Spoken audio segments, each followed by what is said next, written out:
গজারিয়া উপজেলার একটি প্রাথমিক শিক্ষা প্রতিষ্ঠানের চুরির ঘটনা এবং তথ্যাবলী জানানোর জন্য হাজির হয়েছি। আমরা এই ভিডিও চিত্রে স্কুল প্রতিষ্ঠানের কি চুরি হয়েছে তা বিস্তারিত তুলে ধরার চেষ্টা করব। এই স্কুলের যে মালামালগুলো নিছে, এই স্কুলটা হলো এখানে একটা শিক্ষা প্রতিষ্ঠান। এই স্কুল থেকে ইতিপূর্বে আরো এই স্কুলের মালামাল নিয়ে গেছে। এই টিউবওয়েলের এই যে টিউবওয়েলগুলো দেখতেছেন, এই টিউবওয়েলের মোটর উঠাইয়া এই মোটরগুলো নিয়ে গেছিল।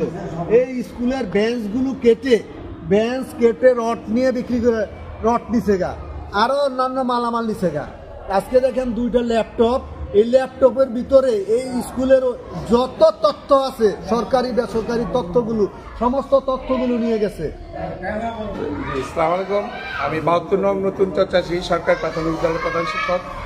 আমার স্কুলে আজকে রাত্রে এই গেটের তালাগুলা ভেঙে ভিতর দিয়ে তালা ছিল, এটার এদিকটা ভাঙছে, হ্যাস্টুবেরটা হয়তো কাটছে, এই যে এই তালাটা ঝুলানো ছিল, তালাটা তারা কিছুই করতে পারে নাই, তালাটা এখানে পড়েছিল। পরে এদের ঢুকিয়া তারা এভাবে ছিল, এই ছিল তার আমাদের এখানে দুইটা ডবল তালা ঝুলানো ছিল। এই যে আপনি দেখতে পারেন, এই যে শক্তিশালী খুব পাওয়ারফুল ইগুলা তালাগুলো আমি লাগাইছি, এইগুলো 100 বারের দেখা আসতে পারে। এই যে দুটাই কাইটা পরে ভিতরে ঢুকছে।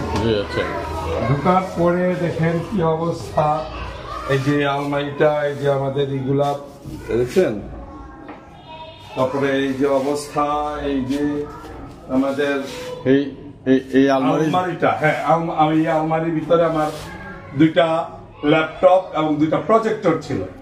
আচ্ছা, ল্যাপটপ দুটোটাই নিয়ে গেছে, একটা প্রজেক্টর আছে, আরেকটা প্রজেক্টর নিয়ে গেছে। আলমারিটা এই যে দেখেন উল্টা দিকে এটা দিয়া হ্যান্ডেল করে চলছে, এই যে ভেঙে যাচ্ছে, এটা কোবাইছে, ভাঙতে পারে না, এই যে কোবাইছে, ভাঙার জন্য ভাঙতে পারে নাই, এটা ভেঙে এই যে ভিতরে যা ছিল সব নিয়ে গেছে একটা। আরেকটা হলো এই যে এখানে এই ড্রয়ার গুলাতে এখানে যা ছিল এগুলো নিয়ে গেছে। একটা প্রিন্টার ছিল, প্রিন্টারটাও নিয়ে গেছে। ল্যাপটপ গুলা বাজার মূল্য কত? ল্যাপটপ গুলা আমরা সরকারিভাবে পেয়েছিলাম। জি, আমরা ল্যাপটপ, প্রিন্টার এবং প্রিন্টারটা আমরা কিনেছি, আর ল্যাপটপ এবং প্রজেক্টর আমরা সরকারিভাবে পেয়েছি। বাজার মূল্য কত? বাজার মূল্য আনুমানিক এক একটা ইয়ার দাম 30,000 টাকা হবে। ল্যাপটপ গুলা দুইটা ল্যাপটপে 60,000 টাকা, আর প্রিন্টারের দাম প্রিন্টারটা কিনেছিলাম 21,000 টাকা দিয়া। আচ্ছা, আর প্রজেক্টরের দামটা আমার জানা নাই, সরকারিভাবে পেয়েছিলাম তো এগুলা। আর এই যে আমরা আরো এদিকে ছিল আমাদের কিছু গিফট ছিল। আমাদের প্রধান শিক্ষিকা হাসিনা বেগম অবসরে যাবে গিয়েছেন, ওনার জন্য আমরা কিছু গিফট কিনে রেখেছিলাম। এই যে এটা মুড়ানো ছিল, একটা 3 পিস ছিল, তার হাজবেন্ডের জন্য একটা শার্ট ছিল, এই যে গিফট, এগুলো নিয়ে গেছে তার। আচ্ছা, হ্যাঁ, আর এখানে নগদ কিছু টাকা ছিল, ওইটা একটা ভেঙে এই যে সিন্দুকে, এই যে আপনারা দেখতেছেন এই সিন্দুকটা, এই সিন্দুকে কিছু টাকা ছিল নগদ, ওই যে টাকা পাইছিলাম, ওই টাকাগুলো তার গেছে, টাকা প্রায় 55,000 টাকার মতো নিয়ে গেছে। এই যে আমরা কাজে করছি, তার মজুরি দেবো আর কি। আর এই যে দেখেন প্রত্যেকটা ড্রয়ার তারা খুলা মানে আমার মনে হয় তারা ঘন্টা ব্যাপী এই কাজটা করছে কয়েকজনে।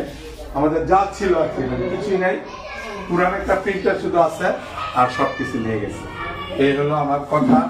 আমি সবার কাছেই বলতে চাই যেন এর চোরকে, মানে যেই কাজে জড়িত তার যেন ধরে তার জন্য একটা সঠিক শাস্তি দেওয়া হয়, যেমন ভবিষ্যতে এই স্কুল শিক্ষা প্রতিষ্ঠানের জন্য কাজ না করে। কি চোর কি জিনিসপত্র নিছে বা এর বাজার মূল্য কত হতে পারে, এটার একটা তালিকা আপনারা করেছেন? আমি তো করি না এখন।